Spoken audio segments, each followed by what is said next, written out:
नमस्कार, जय श्री कृष्ण।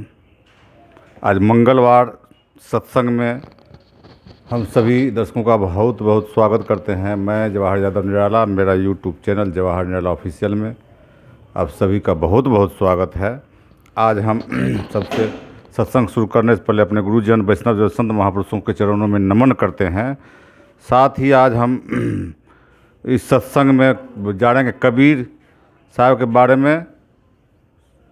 कबीर साहब ने सामाजिक कुरीतियों की जो उन पर प्रहार किया, उनके लिए सामाजिक आंदोलन किया और उनको जैसे चरणों में खास नमन करते हुए और भगवान बुद्ध की जो करुणा है उसके बारे में भी समझेंगे।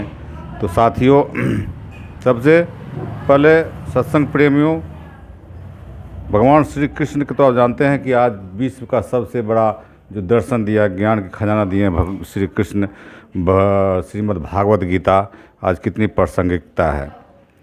कबीर की सादगी और कृष्ण का प्रेम की भक्ति की आज कहते हैं आज सत्संग समर्पित है। श्री कृष्ण योग पीठ का ये सत्संग चलता है रविवार सत्संग, संडे सत्संग। लेकिन आज मंगलवार सत्संग में सभी सत्संग प्रेमियों का ध्यान स्वागत है। श्री कृष्ण योगपीठ का ये सत्संग चलते रहता है, गुरुवार सत्संग, रविवार सत्संग। आज मंगलवार सत्संग में कहते हैं गुरु गोविंद दोऊ खड़े, काके लागू पाए, बलिहारी गुरु आपने गोविंद दियो बताए। वसुदेवम सूतम देवम कंस चाणूरमर्दनम, देवकी परमानंदम कृष्णम वंदे जगत गुरुम। साथियों, कबीर कहते हैं मोको कहाँ ढूंढे रे बंदे, मैं तो तेरे पास में। और श्री कृष्ण गीता में कहते हैं ईश्वर सर्वभूतानाम हृदय से अर्जुन तिष्ठति। दोनों का संदेश एक ही है, परमात्मा बाहर नहीं भीतर है। मनुष्य मंदिर मस्जिद में भटकता है लेकिन अपने मन को शांत नहीं करता। कृष्ण प्रेम सिखाते हैं, कबीर सत्य सिखाते हैं। कृष्ण कहते हैं कर्म करो, कर्म पर अधिकार है, फल पर तुम्हारा अधिकार नहीं है। कबीर कहते हैं धीरे धीरे रे मना, धीरे धीरे सब कुछ होए। माली सींचे सो घड़ा, फल ऋतु आए तो फल होए। आज इंसान के पास साधन बहुत है लेकिन शांति नहीं, ज्ञान बहुत है लेकिन आत्मबोध नहीं है। जन मन शांत होता है तभी भीतर कृष्ण की बांसुरी सुनाई देती है। जब अहंकार मिटता है तब कबीर का सत्य दिखाई देता है। कबीर कृष्ण प्रेम कथा में सुनाएंगे कभी। साथियों, जहाँ प्रेम और सेवा है, अहंकार समाप्त हो जाता है, वहीं कृष्ण है, वहीं कबीर है, वहीं परमात्मा है।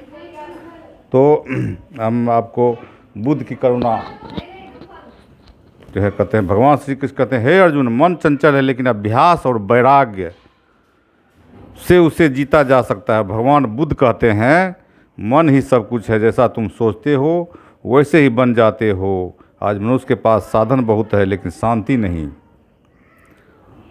घर बड़े हो गए लेकिन दिल छोटे हो गए। कृष्ण बांसुरी बजाते हैं क्योंकि जीवन को संगीत बनाना है। बुद्ध मौन में बैठते हैं क्योंकि सत्य भीतर सुनाई देता है। कृष्ण कहते हैं प्रेम करो लेकिन मोह में मत फंसो, मोह में मत डूबो। बुद्ध कहते हैं करुणा रखो लेकिन उससे अपेक्षा मत रखो।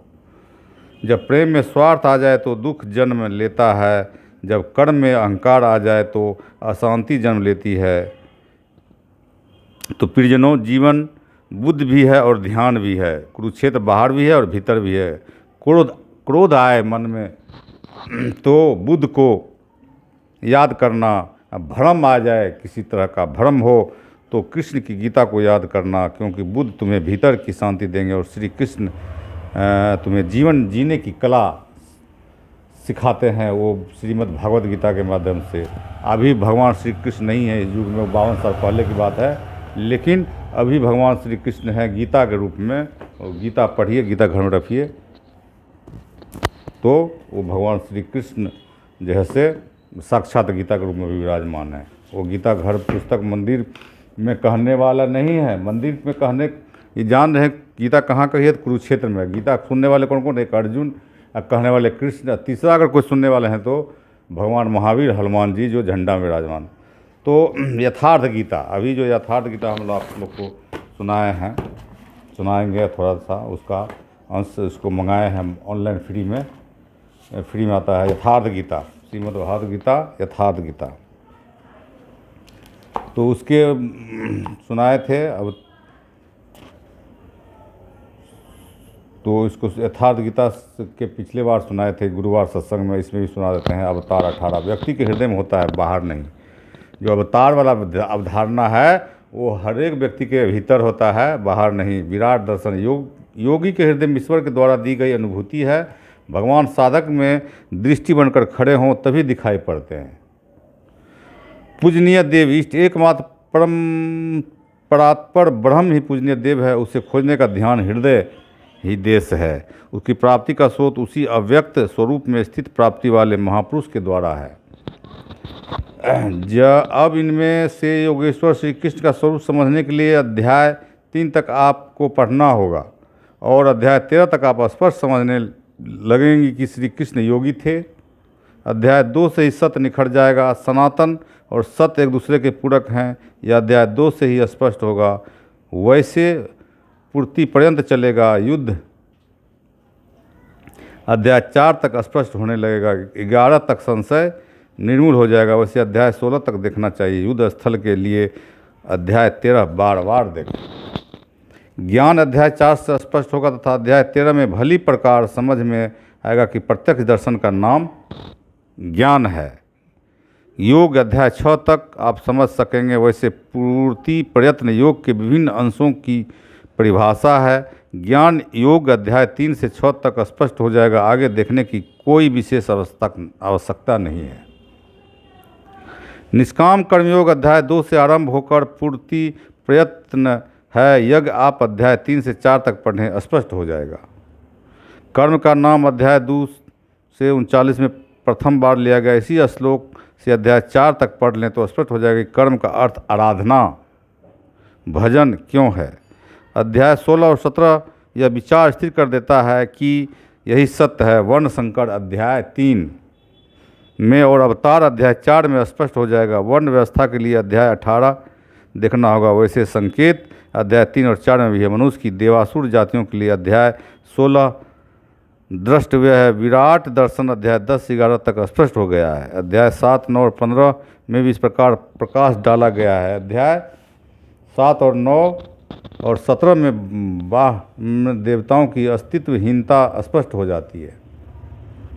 परमात्मा के पूजन की स्थली हृदय देशी है, जिसमें ध्यान, श्वास, प्रश्वास के चिंतन इत्यादि की क्रियाएं जो एकांत में बैठकर मंदिर मूर्ति के सामने नहीं की जाती है। अध्याय 3, 4, 6 और 18 में स्पष्ट है। बहुत सोचने विचारने से क्या प्रयोजन है। यदि अध्याय 6 तक ही अध्ययन कर ले तो भी यथार्थ गीता का मूल आशय आपकी समझ में आ जाएगा। गीता जीविका संग्राम का साधन नहीं है, अपितु जीवन संग्राम में शाश्वत विजय क्रियात्मक प्रशिक्षण है। इसलिए युद्ध ग्रंथ है जो वास्तविक विजय दिलाता है, किंतु गीता युद्ध तलवार, धनुष, बाण, गदा और फरसे से लड़ा जाने वाला सांसारिक युद्ध नहीं है और न युद्धों के शाश्वत विजय निहित है। यह सत्य प्रवृत्तियों का संघर्ष है, जिनके स्वरूप कात्मक वर्णन की परंपरा रही है। वेद में इंद्र और वित्र विद्या, अविद्या, पुराणों में देवासुर संग्राम, महाकाव्यों में राम रावण, कौरव पांडवों के संघर्ष, कोई गीता में धर्म क्षेत्र, कुरुक्षेत्र, देवी संपद, आसुरी संपद, सजातीय विजातीय, सद्गुण दुर्गुण का संघर्ष कहा गया है। यह संघर्ष जहाँ होता है वह स्थान कहाँ है? गीता का धर्म क्षेत्र और कुरुक्षेत्र भात का कोई भूखंड नहीं, बल्कि स्वयं गीतकार के शब्दों में इदम शरीरम कौन्तेय क्षेत्र मित्य भी दियते। कौन्तेय, यह शरीर ही एक क्षेत्र है जिसमें बोया हुआ भला और बुरा बीज संस्कार रूप से सदैव जुगता है। 10 इंद्रियां, मन, बुद्धि, चित्त, अहंकार, 5 ज्ञान इंद्रियां, क्योंकि 5 तन मात्राएं रूप, रस, गंध, शब्द और स्पर्श, यही इंद्रियों के 5 विषय हैं। और तीनों गुणों का विकार इस क्षेत्र का विस्तार है। प्रकृति से उत्पन्न तीनों गुणों से विवश होकर मनुष्य को कर्म करना पड़ता है। यह गण क्षण मात्र भी कर्म किए बिना नहीं रह सकता। पुनरपि जननम पुनरपि मरणम पुनरपि जननी जठरे शयनम। जन्म जन्मांतरों से करते ही तो बीत रहा है, यही कुरुक्षेत्र है। सदगुरु के माध्यम से साधना के सही दौर में पड़कर साधक जब परम धर्म परमात्मा की ओर अग्रसर होता है तो वह क्षेत्र धर्म क्षेत्र बन जाता है। वह यह शरीर ही क्षेत्र है। इस शरीर के अंतराल में अंतःकरण की दो प्रवृत्तियां पुरातन है, दैवी संपद और आसुरी संपद। तो आपको सुनाए, फिर अगले एपिसोड में सुनाएंगे इस यथार्थ गीता।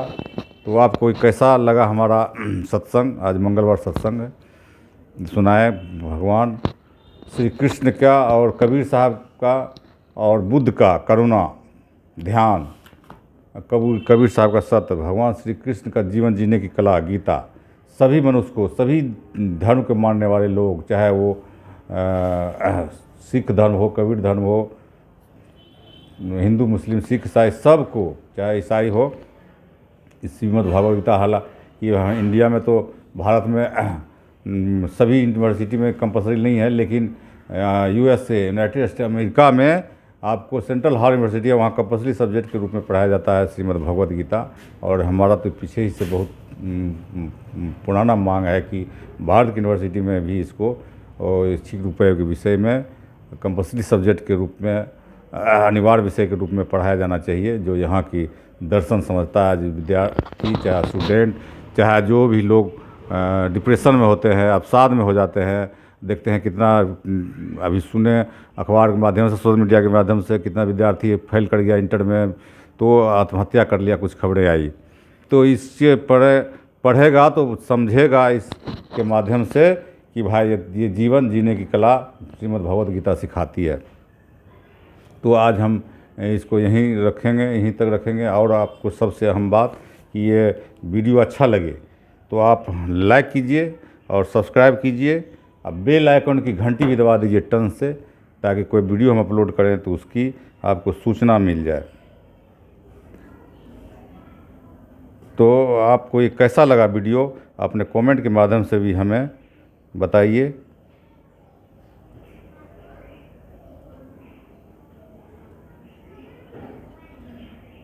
तो आइए अपने भीतर प्रेम और सत्य और शांति का दीप जलाइए।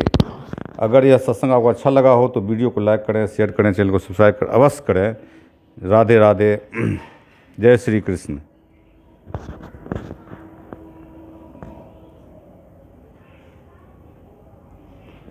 तो आप लोग अपना भी कमेंट के माध्यम से हमें दीजिए, चाहे व्हाट्सएप पर, चाहे इसी में वीडियो में अपना कमेंट कीजिए। इसी के साथ साथियों, जय श्री कृष्ण।